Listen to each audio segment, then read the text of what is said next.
कोकण कन्याचं स्वागत करते तुमचं पुन्हा एकदा माझ्या नवीन अशा व्हिडिओमध्ये। तुम्हाला सगळ्यांना माहीतच आहे आपला आता थंडीचा महिना चालू आहे आणि थंडीमध्ये मुंबईला खूप साऱ्या ठिकाणी मालवणी महोत्सव कोकणी महोत्सव भरतात। सो मी स्पेशल ठाण्यात राहते आणि मी कोकण कन्या असल्याकारणे मला कोकणी मालवणी महोत्सव पाहायला खूप जास्त आवडतात। लास्ट टाइम तुम्हाला मी कोकणी महोत्सव दाखवला जो मुलुंडमध्ये भरला होता आणि आता मी ठाणेकर असल्याकारणे मी ठाण्यातलं तुम्हाला उपवनच्या शेजारचे मालवणी महोत्सव दाखवणार आहे, ज्याचं आता 26वं वर्ष चालू आहे आणि सीताराम राणे यांनी आयोजित केलेला आहे। सो माझा व्हिडिओ तुम्ही पुढेपर्यंत नक्की बघा। मी तुम्हाला सुरुवातीलाच टाइम टेबल दाखवणार आहे की आजपासून सुरू झालेला आहे, म्हणजे 10 तारखेपासून सुरू झाला। तुम्ही कोणत्या डेटला बघताय व्हिडिओ ते तुमच्यापर्यंत पोहोचल्यानंतर कळेल। सो 19 तारखेपर्यंत हा आपला मालवणी महोत्सव सुरू आहे, तुम्ही नक्की या, मी पण चालले। तर तुम्ही पाहू शकता 10 जानेवारीपासून हा मालवणी महोत्सव सुरू झालेला आहे, जो आहे 19 जानेवारी 2025 पर्यंत। सो याच्या मधल्या पिरियडमध्ये नक्की व्हिजिट करा इथे। खूप भारी वाटतं इथे आल्यानंतर। तुम्ही बघू शकता मालवणी महोत्सव सुरू झालेला आहे, जे की तुम्हाला मी सुरुवातीलाच म्हटलं की ठाणेमध्ये आहे, सीताराम राणे यांनी आयोजित केलेला आहे। हा सरळ उपवनचा रोड आहे आणि उपवनच्या जस्ट या साईडलाच हे मालवणी महोत्सव आयोजित केलेला आहे। सो चला आता मी मालवणी महोत्सवमध्ये चाललेली आहे। ही पूर्ण सजावट आहे मालवणी महोत्सवची। रात्रीच्या वेळेस मालवणी महोत्सव स्पेशली भरतो हे तुम्हाला सगळ्यांना माहितीच आहे, कारण का दिवसभर सगळी लोकं थकून काम करून आल्यानंतर कुठेतरी फिरण्यासाठी हे खूप भारी आहे। सो तुम्ही इथे या असे माझी रिक्वेस्ट आहे। मी आता आतमध्ये एंट्री केलेली आहे। पूर्ण मालवणी महोत्सवमध्ये बघू शकता तुम्ही सगळी लोकं, म्हणजे कोकणकरच नाही तर पूर्ण मुंबईकरच इथे येतात, जवळची सगळी लोकं इथे येतात। आणि समोर आल्यानंतरच सुरुवातीलाच गणपती बाप्पाचं मस्त छान असं देऊळ मंदिर त्यांनी तयार केलेलं आहे, त्याचं मी दर्शन घेतलं आणि दर्शन घेतल्यानंतर पुढचा मालवणी महोत्सव बघण्यासाठी मी आतमध्ये गेलेले आहे। खूप छान अशी गणपती बाप्पाची मूर्ती आहे, मनाला खूप प्रसन्न वाटतं आल्यानंतर। चला गणपती बाप्पा मोरया। आणि गणपती बाप्पाच्या सुरुवातीनेच आपल्या व्हिडिओला देखील सुरुवात झालेली आहे। मी आत्ता आजूबाजूचं जे पण स्टॉल लागलेले आहेत मालवणी महोत्सवमध्ये ते सगळे बघणार आहे, जेणेकरून तुम्हाला इथे येण्यापूर्वी हा व्हिडिओ कळेल आणि त्याच्यामार्फत तुम्ही देखील इथे याल आणि तुम्ही देखील या मालवणी महोत्सवाचा आनंद घ्याल। वेगवेगळे स्टॉल लागलेले आहेत, जे की स्पेशली कोकणी स्टॉल आहेत। ऑलमोस्ट सगळे स्टॉल जे आहेत ते कोकणी स्टॉल आहेत, म्हणजे मसाले, दुर्वा, त्यानंतर लोणचे, त्यानंतर सुकी मच्छी, खायचे पदार्थ, अशा बऱ्याच गोष्टी या मालवणी महोत्सवमध्ये आपल्याला आनंद घेता येतात। आणि स्पेशली मालवणी महोत्सवमध्ये रोज संध्याकाळी कार्यक्रम देखील भरला जातो, जिथे लहान मुलांचे डान्स, त्यानंतर वेगवेगळे तुम्ही सुरुवातीला बघितलं असेल मी टाइम टेबल दाखवलं होतं, तिथे सुरुवातीपासून सगळे टाइम टेबल दिलेले आहेत, कोणत्या दिवशी काय आहे।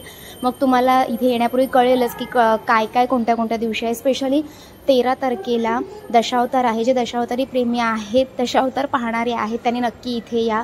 आता लहान मुलांचा डान्स सुरू होणार आहे, लहान मुलांना देखील इथे स्टेज मिळतं सगळ्यांसमोर डान्स करण्याचं, आपली कला दाखवण्याचं एक म्हणतात ना व्यासपीठ मिळतं, जेणेकरून त्यांना स्टेज फिअर त्यांचं निघून जातं।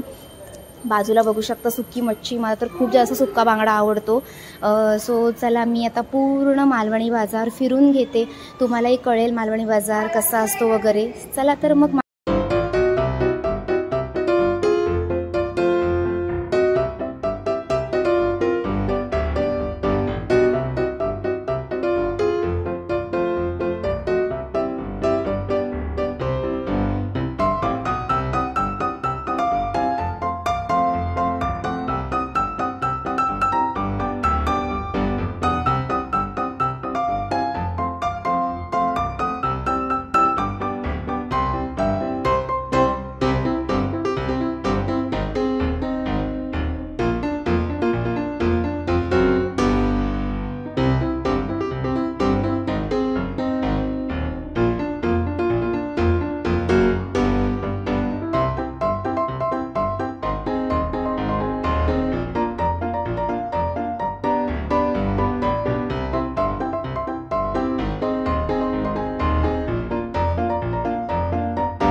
या 2 बाल कलाकारांसाठी रसिक व्यक्ती लहान मुलं आपल्या विभागातील मुले आहेत आपण जोरदार त्यांच्यासाठी याही पुढे पुढच्या वर्षी सुद्धा अजून छान छान प्रोग्राम आपल्याला पाहायला मिळणार। यानंतर यानंतर जास्त वेळ घेणार नाही बरेचसे परफॉर्मन्स या ठिकाणी बरीचशी नावं माझ्याकडे आलेली आहेत। कोणताही कोकणी किंवा मालवणी महोत्सव म्हटला की स्पेशली कोकणी लोक जातात ते सी फूड्सकडे म्हणजे मच्छी खायला खाण्यासाठी। सो मी तसंच सेम मच्छी पाहायला आलेली आहे। नुसतं पाहायला नाही बरं का, मी कलेजी पाव खाल्ला आणि छोटी सुरमईसुद्धा खाल्ली। तुम्हीसुद्धा इथे सी फूड ट्राय करायला नक्की या। वेगवेगळे मालवणी आणि कोकणी फूड आहे तिथे, त्यामुळे कोकणी लोकांना आणि मालवणी लोकांना उद्योजकाचं म्हणजे एक व्यवसाय आपला पुढे नेण्यासाठी प्रेरणा मिळते आणि त्यांना देखील एक व्यासपीठ मिळतं। बघू शकता तुम्ही चिकन थाली, सागोती वडे वगैरे सगळ्या इथे खाण्याचे पदार्थ आपल्याला आहे। स्पेशली चिकन वडे तर ऑसम होते। मी सगळं थोडं थोडं ट्राय केलं आणि अशा प्रकारे माझा मस्तपैकी मालवणी महोत्सव फिरून होतोय। तुम्ही देखील मालवणी महोत्सवाचा आनंद घ्या माझ्या व्हिडिओमार्फत, आणि नुसतं व्हिडिओमार्फतच घेऊ नका बरं का, तुम्ही नक्की मालवणी महोत्सव बघायला या। येवा कोकण आपलोच असा। मग मालवणी महोत्सव पाहिलात ना, नक्कीच तुम्हाला आवडला असेल। मला तर खूप जास्त आवडला, कारण स्पेशली मी इथे आल्यानंतर मला ते फिश पाहिले ना, सुरमई, पापलेट, हलवा वगैरे एक नंबर होते आणि मी पण एक मच्छी ट्राय केली, खूप भारी होती। आणि खरं तर ना कोकणी मालवणी लोकांना म्हणजे माणसांना उद्योग करण्याची प्रेरणा मिळते आणि आपल्या कोकणी माणसांची म्हणजे कोकणी मालवणी चव ही प्रत्येक लोकांपर्यंत पोहोचते। त्यामुळे खूप भारी वाटलं मला इथे आल्यानंतर। तुम्ही देखील नक्की या आणि या महोत्सवाचा आनंद घ्या। सो चला भेटूया लवकरच नवीन ब्लॉगमध्ये। तोपर्यंत धन्यवाद, बाय बाय।